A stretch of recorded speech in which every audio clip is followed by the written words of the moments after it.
I hope I hope you all have a really great year. Seriously, I hope you have the best year ever. I really do, and I mean that. And I promise you, if I can find a real job next year, you won't see me for quite some time. This could all go horribly wrong at any minute. Hello there, and welcome to the 203rd edition of Lewis Black's Rantcast, entitled End of an Era, the West Bank Café. The West Bank Café, which opened in 1978 and made a 46-year run as a restaurant here in New York City, closed its doors, sadly, very sadly, on December 15th, 2024, just the other night.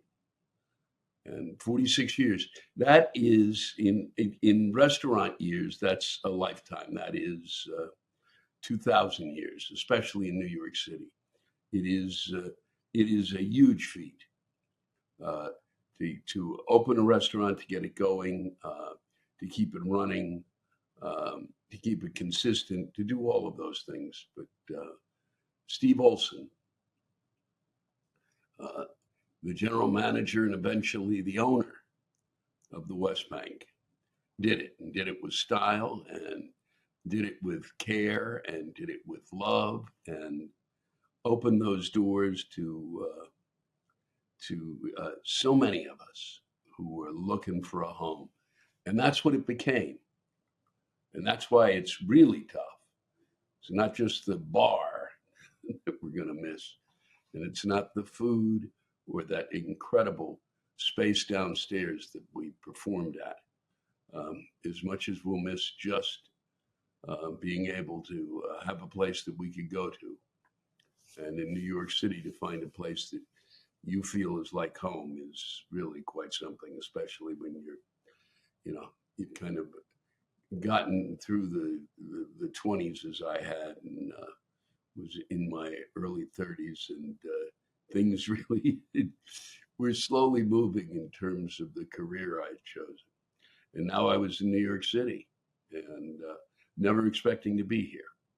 And I, at one point in 82, I guess it was, probably 82, I had an audition downstairs at the West Bank Café for Barry Levinson.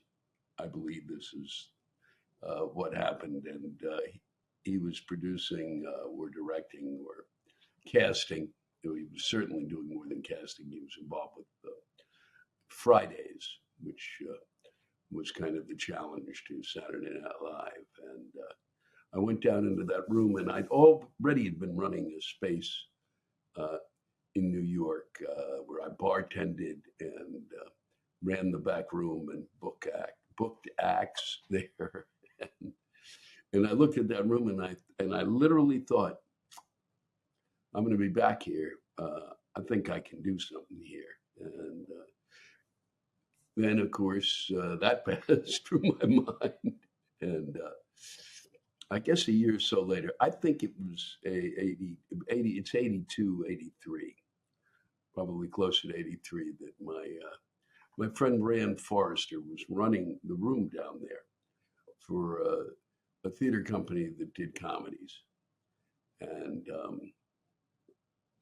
he had become close to Steve, somewhat close. And he went to him and discussed the idea that he could run the room. He felt like he could do it, and he had the people that he knew to bring into the room to work there, work in that space, and also the people to help him run that space. And I was one of them. We'd gone to school together. We were friends. Rand was a director. I, as I've said 100,000 times, was a playwright. And he approached me and said, would I like to do this? And I said, of course I'd like to do this. He would be the artistic director. I would be the playwright in residence. I said, let's get a big meeting together. Let's get everybody we know and have them bring people that we may not know, but who would be interested in this type of space. Because at this point in time, in the early 80s, there was nowhere out there, or hardly a place, that a young actor could find work. There was hardly a place that an actor could find work. Broadway was in a serious decline. Was in its 2000th slump. It's slumping again now, but not like it was then, I don't think. Now it's just the runs are shorter, but then they weren't even running. And we got these folks together, introduced them to Steve, and had our meeting. Steve was there, and that was when Rusty McGee, who also another friend of ours from that time at the drama school at Yale, he said, you need somebody to do music. And yes, we needed somebody to do music. And there was nobody we knew who was better than Rusty when it came to music. He was a terrific solo performer. He wrote satiric songs. He was really quite something. We had other friends who did music and brought their work down there. But Rusty was someone who could really, serve us and the place in good stead, and really become the co-host of what evolved into the Saturday Night Free Show. This was a show that once we got going, we at midnight on Saturdays, our friends had no place that they could afford to go on a Saturday at midnight. They were charging a small fortune at this point to get into Studio 54, and you had to get by the rope, and you had to look good, and you had to do none of our friends could afford it or go over there. I actually went there with other friends, and we'll discuss that maybe at some other time. So we provided an alternative on Saturday nights. The show was free. All they had to do was really have some drinks if they would. If they didn't, it was fine. And people could do stand-up. They could sing. They could do sketches. They could do really whatever they want. And as long as we had some sense of it being pretty good, and somebody would basically say, "Hey, yeah, no, they're good." That's all it really took. And we got rolling under the watchful eye of Mr. Olsen. And Steve gave us a huge amount of freedom to do whatever it was we wished doing. And he sat back in the back of the room with us and watched as it began to unfold. And I have to say, what he gave us was an incredible amount of artistic freedom in a time in which just being able to do the work was vital. But the fact that it was left up to us to figure it out. And what we felt was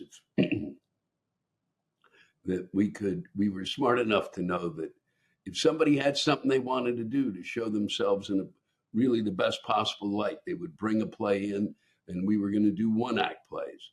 And that would be a great place for people to be able to be seen. You could go downtown, a casting director might catch you in a 2.5-hour production of Strindberg playing the donkey's butt or whatever, as opposed to someone coming in, a casting director who'd already done a whole day's worth of work, come into the club, get a little bite to eat, sit downstairs at 8:00, have a couple of drinks, not come back, see some really fine acting, because there were people wandering around who were fucking brilliant,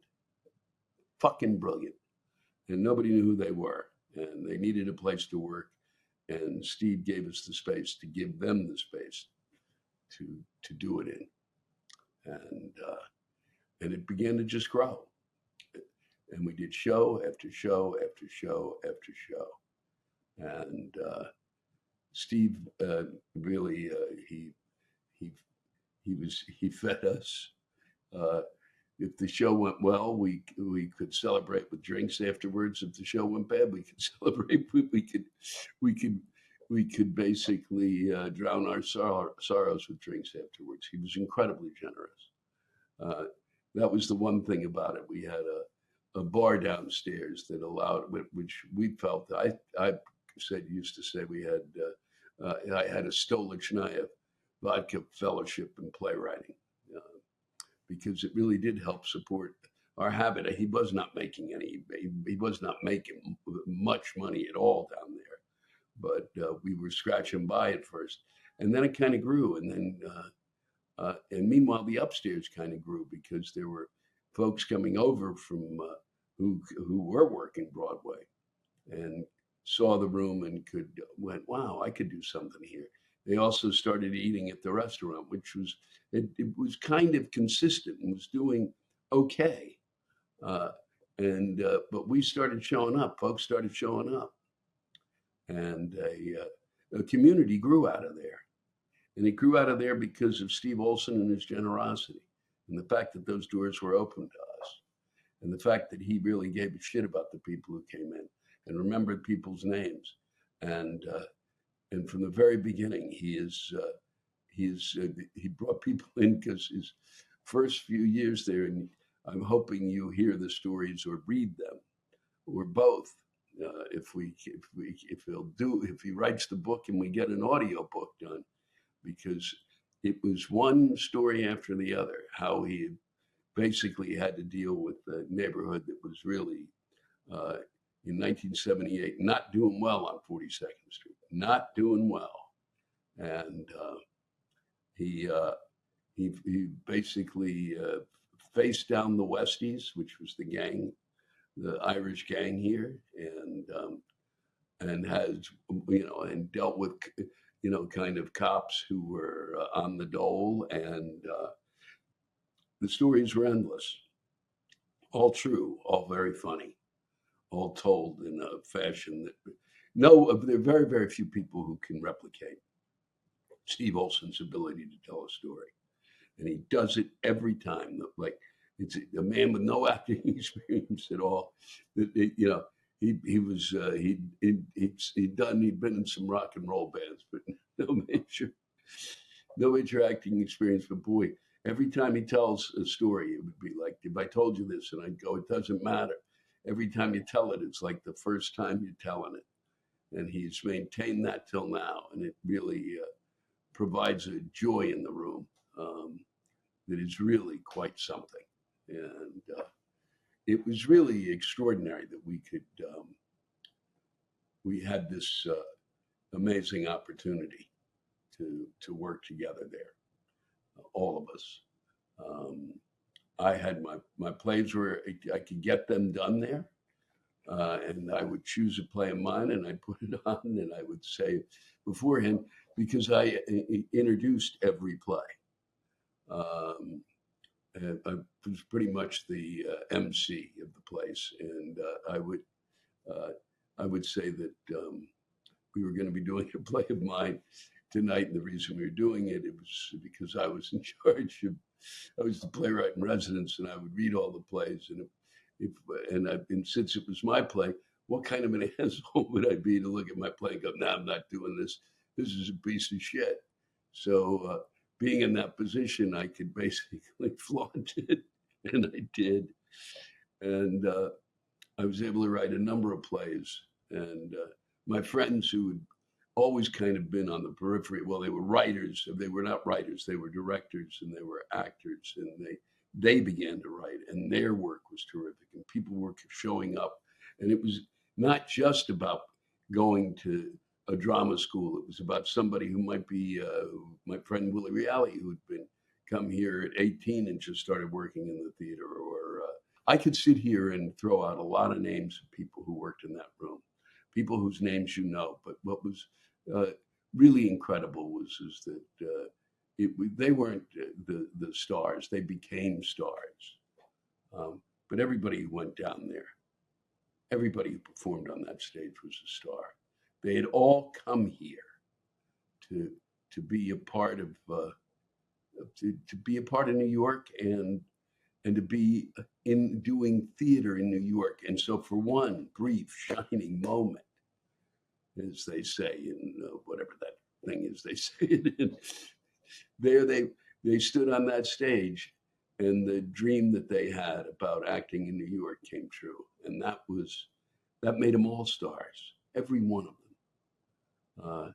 If they stayed in the city and pursued their career, great. But if not, they always had that story to tell back home, and it was all because of Steve Olsen and a group of idiots that he hired and allowed to do what it was that they wanted to do down there, which was to give people the freedom to use that stage in whatever fashion they saw fit in order to be seen in a way which was the best light that they could be seen in. And Rand and I and Rusty eventually collaborated on a piece called The Czar of Rock and Roll. And that went on to be done in a play outside of New York. And then we came back and we ran it at the Space, and we couldn't move it.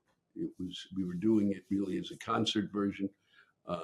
We had a band on stage, and the actors would sit in front of music stands and read the script, and I just thought it was terrific.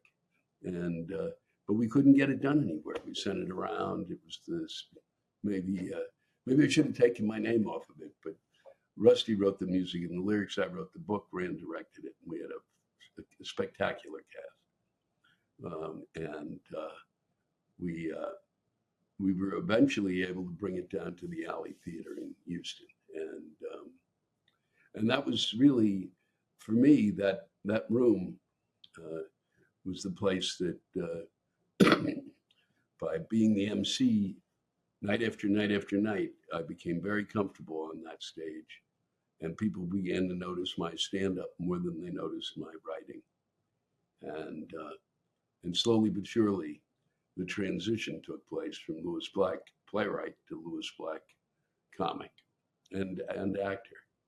And I wanted to hang on desperately to the playwriting, but once we got to Houston and the Alley Theater, that just kind of killed it. And I've told that story too many times, and I'm not going to tell it now.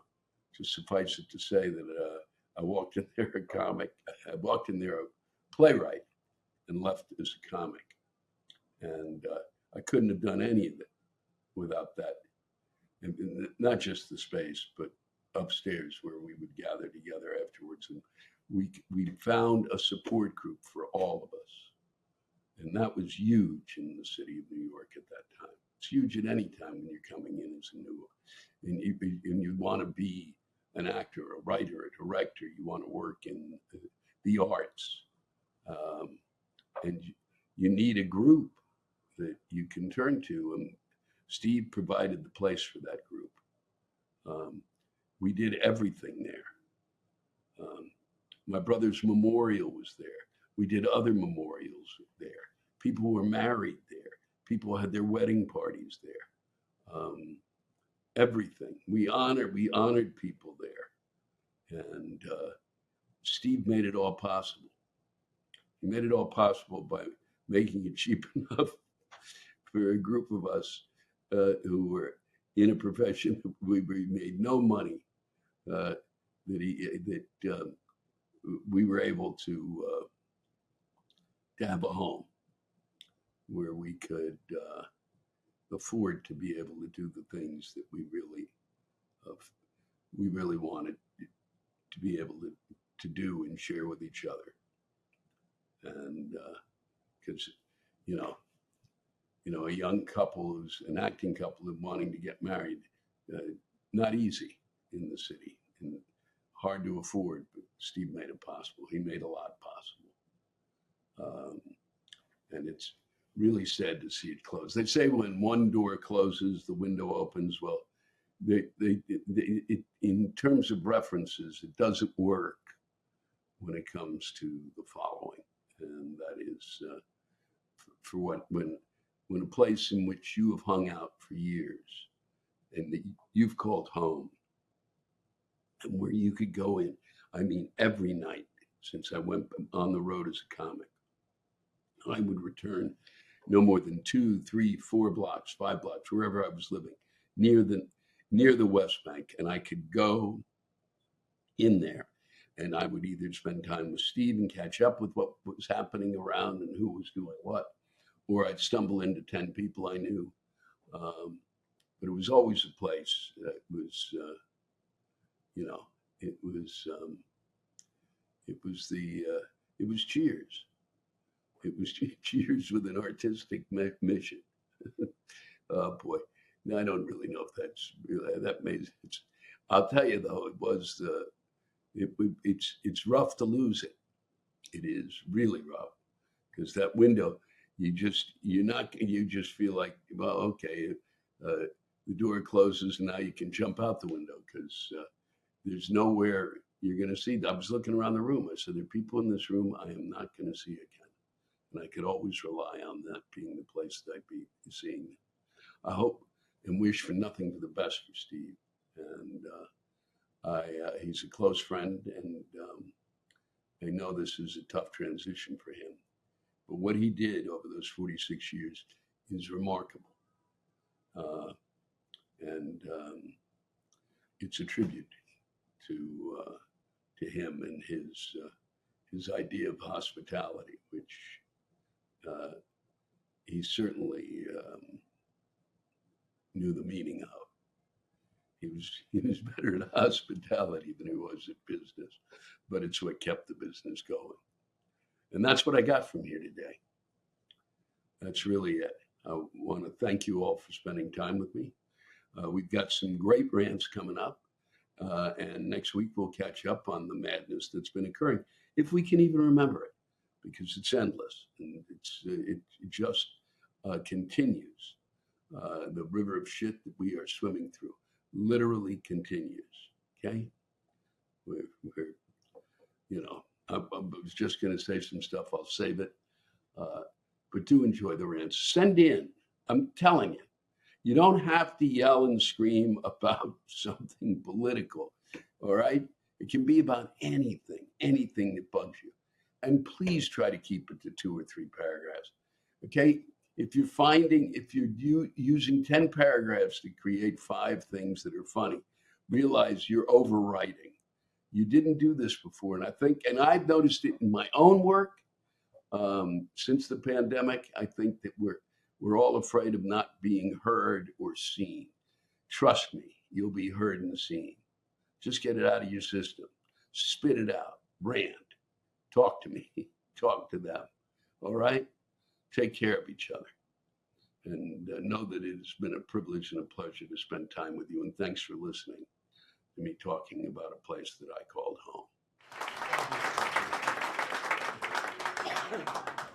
home.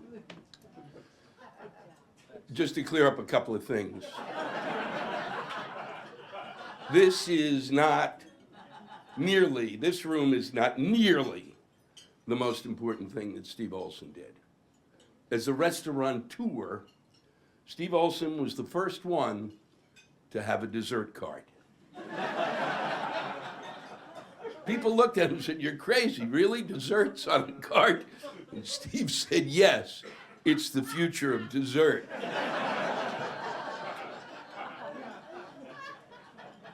The cocaine that he used was not cocaine. I know this because I sold it to him. It was a laxative.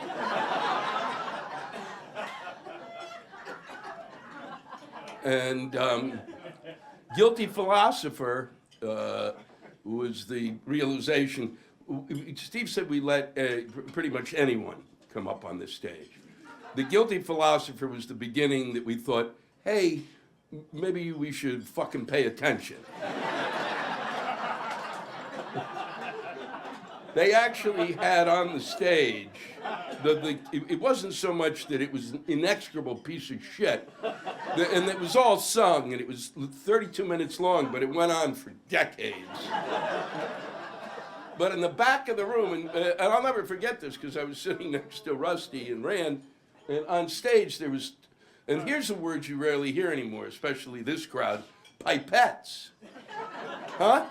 How many of you fucks took chemistry? So they had these pipettes, and he had 12 of them, and they were dripping some sort of a fucking flammable liquid. And how did we know that? Because they were burning.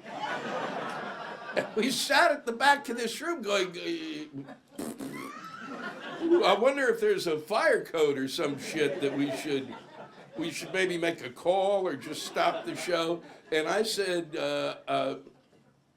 if it goes up, if we get a fire here, people may know we're here. But it's good to be back. And it's a pleasure to be here. And I wouldn't have left this place. Not when you get free food and liquor. Seriously. I don't care as much as I work, as much as I do, and as much as I may get paid. If somebody goes, there's free food, I fucking shove somebody aside to get at it. But it's really been, and I wouldn't have left. And to be honest, I would never have been as, I've never been as, I've been satisfied. You know, I was lucky. I got big breaks and I got a lot of fucking luck. It's never been better. This was great. This was as good as it got. This was spectacular. Nobody noticed us. Nobody gave a shit. We worked our tits off down here. We did 1,000 plays and 1,000 one-acts in order to prove to the world that, hey, nobody gives a fuck about one-acts. Nobody gives a shit. But night after night, we thought, oh, this is the night. This is the night.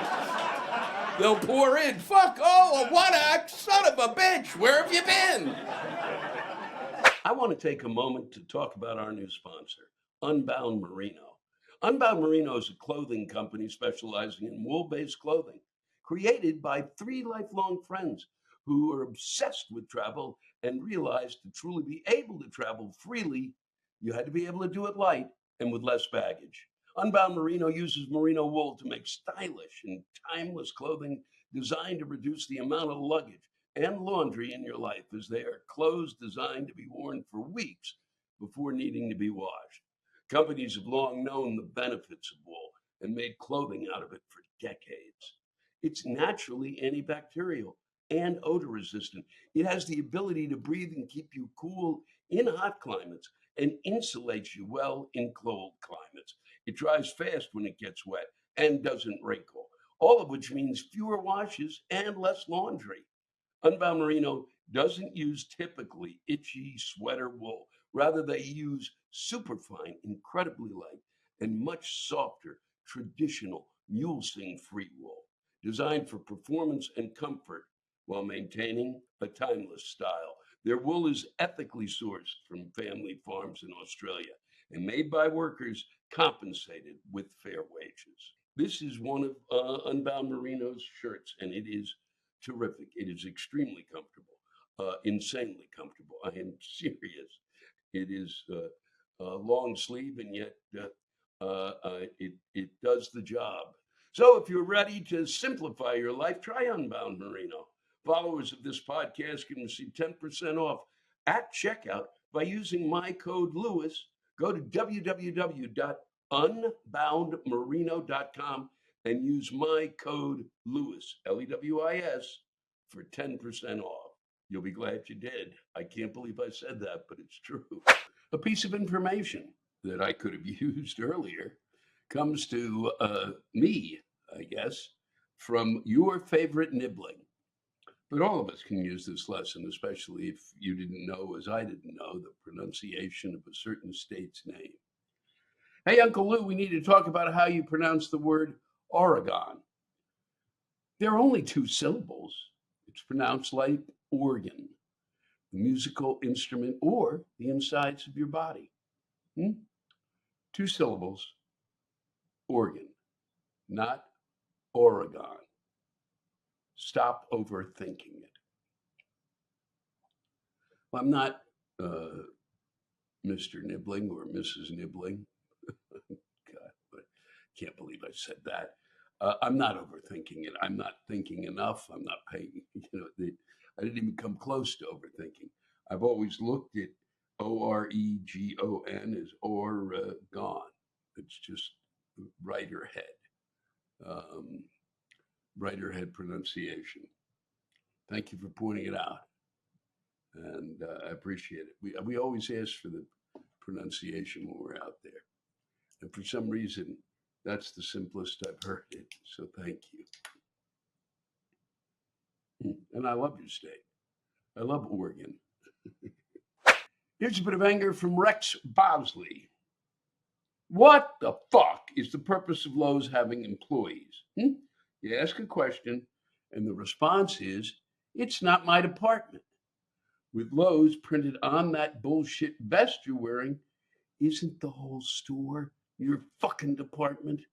Then they see you staring into the fucking abyss like you just saw your granny's tits, and they ask if you need help. You tell them what you're looking for, and they pull out their fucking phone to search for their product because they don't know where the fuck anything is. Because the store is not their fucking department. Take that phone, take your break, go to the bathroom like you need to shit, and shove the phone up your fucking ass. The only place you do know where it is, then you can clean it off with that fucking vest. Got it? All right, Rex. I don't think I've ever been in the Lowe's. So good to know. The only place you do know where is. Take that phone, take your break, go to the bathroom like you need to shit, and shove the phone up your fucking ass. The only place you do know where it is. Then you can clean it off with that fucking vest. Trying to come to grips with the last election, Steve Oliveira has this to say. The reason Trump got elected is because there are a lot of idiots in America that voted for idiots. On the whole, Americans are idiots.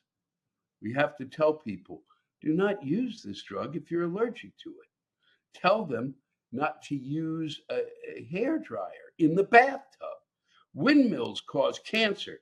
George Santos, Herschel Walker, Matt Gaetz, Rudy Giuliani, Boebert, Taylor Greene, JFK Jr. is still alive. Reality TV. Hey, there's so little intelligence in America that someone invented AI. Pete's mom rats him out. Tulsi as intelligence director? Never thought I would use those two words in the same sentence. John Phelan, Navy Secretary, really? He probably thinks a poop deck is where you pinch a deuce. Ramaswamy Musk, that sounds like a type of worm that RFK had as a roommate. I thought that Cash Patel was a new online payment app that Trump started. I could go on, but I'm starting to get carpal tunnel syndrome. Huh? Buckle up, boys and girls. Okay? P.S. If it weren't for you and the other late night talk show hosts, I probably would have moved to Montana to become a dental floss salesman. Thank you for keeping me semi-sane. I don't know if I've done that good of a job, except maybe watching me has made you feel saner about yourself. Is that moving to Montana soon? That's from I think the late great Frank Zappa, but I can't remember the dental floss salesman. Was that part of it? Thank you, Steve. Cynthia Haight or Haid or Height. Nice trick pretending you were quitting your show. Shame on you. Cynthia, I'm not quitting my show. I don't know exactly what you're talking about. I'm quitting my tour, okay? No need to be shame on me. It's what I've said. It's what I'm doing, all right? If I could have, I would have locked it up earlier, and I didn't because I really wanted to get some work in before I ended up out in Montreal and Toronto. I wanted to be sure to have those performances, and I didn't want to wait 3 months and not perform and then show up there. I thought maybe along the way I would nail down a new special. Maybe I will. But that's why if you're thinking, boy, I said I was going to stop touring, I haven't stopped touring. I give you a date? Hmm? From the time I announced it, I'd said it would be about a year. It'll be a little more than that. And then, I know this is going to shock you, from time to time, I will still do appearances. And I said I'd be doing that too. So what I'm not going to do is tour. And what I'm not going to do is a lot of shows. Okay? Got other things to do, Cynthia. And one of them is I'll be doing this still. And this isn't a show. This is a Rantcast. But I will from time to time maybe show up in your town, wherever that may be, and do one. Do a live Rantcast, because I love doing it live. It's more fun that way. This is psychotic, okay? Sitting here talking to you, who I don't even know where you are, out there in the nether world, out there in cyberspace, and so that's a bit crazy, and has always seemed crazy to me. But it certainly makes me feel a little more comfortable as I sit here in my public access studio, which I think I do this just so I can say the words public access studio. From Judith Rapier. Good day, Mr. Black. I owned a 2007 Brave 4, but this year it hit 200,000 miles. You know how it goes. Little things started to fail, and to repair it, it was costly. I raised my children alone, so I bought whatever I could afford and not what I really wanted. So I decided to purchase the car I've always dreamed of owning. I bought a Jeep Wrangler Sahara. It has 17-inch tires so I can see over other cars, to observe the idiots in front of me. Yes, it takes an effort to get into, but I love the feeling of freedom when I drive it. But there's a problem. My girls, I thought they would be happy for me, but no, I again got lectured. The older daughter said parts will be expensive. The car won't be economical on gas, and to replace tires will break me. The younger daughter went berserk. It costs too much. It's a man's thing. I'm too old for the height of it. Well, I have news for the girls. It's mine. The only problem I have is with it is my dog. He's 8 years old now, and he can't jump into the back seat. I have to pick him up, and that's no easy task. So I made him a ramp. Yep, he has a ramp to walk up. Easy peasy. When I get older, I will make a stool with a rope that I can use to get in and out of it. I thought this out thoroughly. I never questioned their choices, even when it came to men.